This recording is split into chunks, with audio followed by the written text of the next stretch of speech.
Hi, it's my Aunt Effie, and I want to talk to you about a book I read recently called The Husband's Secret. Now, this was a book that actually surprised me quite a bit. It's by an author I've read before, Liane Moriarty. The book is extremely meaningful. It moves the reader in a number of different ways. So I got the book at our local library in Clearwater, Florida, but we are in a book club and the book club doesn't meet in the summer.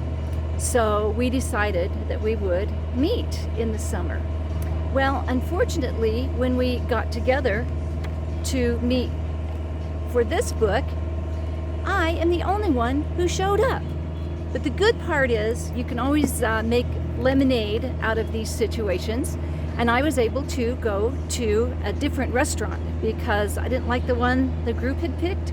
So I was able to go where I could get some nice organic and vegan food and sit outside in the sun and shade and enjoy all that. So I did, and it was wonderful. So what about the book? The book is a story about several different characters whose stories are winding around one another. They all end up tying in with each other, but it's extremely well written and you end up being very attached to each of the different characters. This book is I really liked the writing, and I want to tell you just a little bit. There's one character who's an older woman, about my age probably, and her daughter was killed when her daughter was still in high school. And she has never really gotten over it, thinks about it all the time. Her husband died seemingly partly from sorrow, and she's still hanging in there and working. So this one lady who finds out, this is a spoiler, they never did find the killer, and this one woman in the book finds out that her current husband is the person who actually killed the girl when they were back in high school in a jealous rage.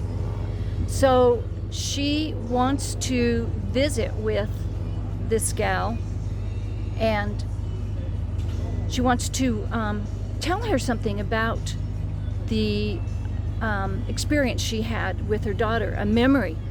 The daughter that died was a few years older, and she just wants to give the old lady something to hang on to. So she says, so it was the school carnival. Do you remember how we used to do marching?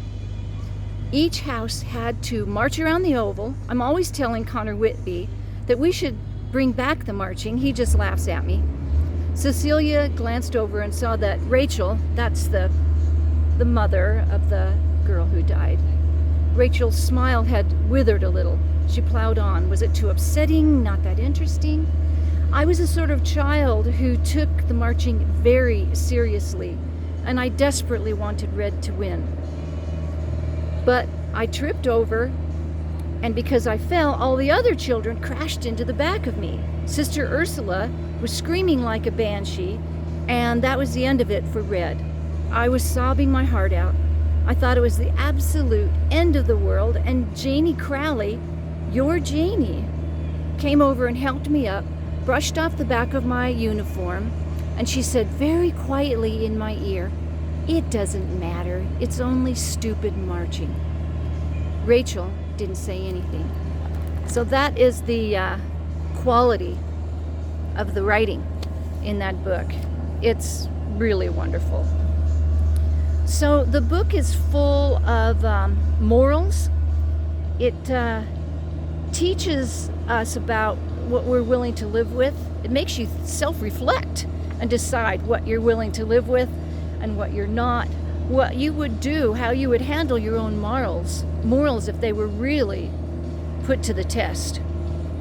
Would you sacrifice other people in order to be true to yourself and to your own morals? Would you sacrifice yourself?